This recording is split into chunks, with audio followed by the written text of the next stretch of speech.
ಕಾರಣ ಅಲ್ಲಿ ಗಲಾಟೆಗಳು ಕೂಡ ನಡೀತಾ ಇದೆ, ನೈಸ್ ವಿಚಾರವಾಗಿ ಟೋಲ್ ಕಟ್ಟಬೇಕು ಅಂತ. ಆದರೆ ಇಲ್ಲಿವರೆಗೂ ನೀವು ಅಂದರೆ JDS ಪಕ್ಷದ ವತಿಯಿಂದ ಟೋಲ್ ಬಳಿ ಯಾರೂ ಹೋಗಿಲ್ಲ. ಏನು ಮುಂದೆ ಹೋಗೋಂಥದ್ದು ನಿಮ್ಮಲ್ಲಿ ಏನಾದರೂ ಯೋಜನೆ ರೂಪಿಸ್ಕೊಂಡು? ನನಗೆ ನನ್ನ ಸೋಷಿಯಲ್ ಮೀಡಿಯಾದಲ್ಲಿ ನಿರಂತರವಾಗಿ ಒಂದಷ್ಟು ಜನ ಅಸೋಸಿಯೇಷನ್ ಅವರಂದರೆ ಕ್ಯಾಬ್ ಅಸೋಸಿಯೇಷನ್ಗಳಿರ್ಬೋದು, ಅಲ್ಲಿ ಬೈಕರ್ಸ್ ಅಸೋಸಿಯೇಷನ್ಗಳು ಓಡಾಡ್ತಾರೆ, ಭಾಳ ಜನ ಇವತ್ತು ಸ್ಟೂಡೆಂಟ್ಸ್ ಇರ್ಬೋದು ನನಗೆ ಅಪ್ರೋಚ್ ಮಾಡ್ತಾ ಇದ್ದಾರೆ. ಈ ವಿಚಾರಕ್ಕೆ ಸಂಬಂಧಪಟ್ಟಂತೆ ನಮ್ಮಲ್ಲೊಂದು ಗೊಂದಲ ಇದೆ ಅಂತ. ನಾವು ಇದನ್ನು ಒಂದು ಕ್ಯಾಂಪೇನ್ ಆಗಿ ರನ್ ಮಾಡ್ತೀವಿ, ಜನಗಳಲ್ಲಿ ಒಂದು ಜಾಗೃತಿ ಮೂಡಿಸ್ತಕ್ಕಂಥ ಒಂದು ಯೋಜನೆ ಕಾರ್ಯಕ್ರಮನೂ ಕೂಡ ನಾವು ರೂಪಿಸ್ತೀವಿ ಅತಿ ಶೀಘ್ರದಲ್ಲಿ.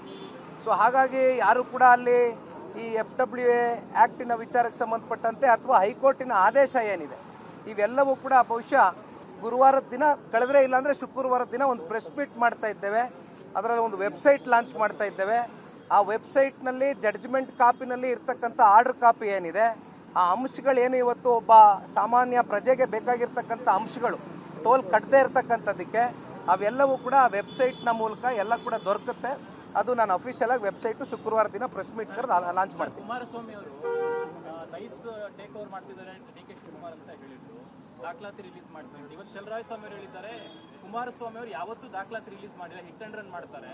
ಈ 3 ವರ್ಷದಲ್ಲಿ ಅಥವಾ ಇದುವರೆಗೂ ಯಾವಾಗ ದಾಖಲಾತಿ ರಿಲೀಸ್ ಮಾಡಿದ್ದೀನಿ ಅಂತ ಹೇಳಿ ಯಾವತ್ತೂ ಮಾಡಿಲ್ಲ, ಹಿಟ್ ಅಂಡ್ ರನ್ ಗಿರಾಕಿ ಕುಮಾರಸ್ವಾಮಿ. ಇಡೀ ರಾಜ್ಯದ ಜನತೆ ನೋಡಿದ್ದಾರೆ, ಮಾಧ್ಯಮದ ಸ್ನೇಹಿತರು ನೀವು ನೋಡಿದಿರಿ.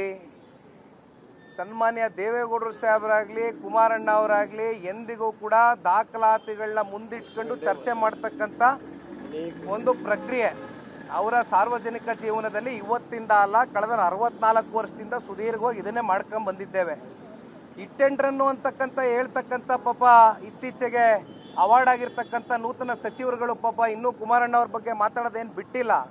ಒಂದು ಅವರು ಆಲೋಚನೆ ಮಾಡಬೇಕಾಗ್ತದೆ, ಇದೇ ಹಿಟ್ ಅಂಡ್ ರನ್ ಆಗಿದ್ದು ಯಾರು? ಬಿಡದಿ ಪ್ರಾಜೆಕ್ಟ್ ವಿಚಾರದಲ್ಲಿ ಬೈರ್ಮಂಗ್ಲಕ್ಕೆ ಯಾವಾಗ ಮಾನ್ಯ ಮುಖ್ಯಮಂತ್ರಿಗಳು ವಿಧಾನಸೌಧದ ಒಳಗಡೆ ಬಂದು AC ಚೇಂಬರಲ್ಲಿ ಕೂತ್ಕೊಂಡು ಚರ್ಚೆ ಮಾಡೋಣ, ಕಾಫಿ ಕುಡ್ಕೊಂಡು ಬನ್ನಿ ಕುಮಾರಸ್ವಾಮಿ ಅವರು ಅಂತ ಕರೆದಾಗ ಕುಮಾರಸ್ವಾಮಿ ಅವರು ಮರುಪತ್ರ ಬರೆದ್ರು ಮುಖ್ಯಮಂತ್ರಿಗಳಿಗೆ, ದಯವಿಟ್ಟು ಒಳಗಡೆ ಕೂತ್ಕೊಂಡು ನಾವು ಇಬ್ಬರೇ ಚರ್ಚೆ ಮಾಡಿದ್ರೆ ಇದು ಇತ್ಯರ್ಥ ಆಗ್ಲಿಕ್ಕಿಲ್ಲ, ಇದು ರೈತರ ಸಮಸ್ಯೆ, ರೈತರ ಮಧ್ಯೆನೇ ಇದು ಚರ್ಚೆ ಆಗಬೇಕು, ದಯವಿಟ್ಟು ಬೈರ್ಮಂಗ್ಲ ಸರ್ಕಲ್ಗೆ ಬನ್ನಿ ಅಂತಕ್ಕಂಥ ಆಹ್ವಾನ ಕೊಟ್ಟರು.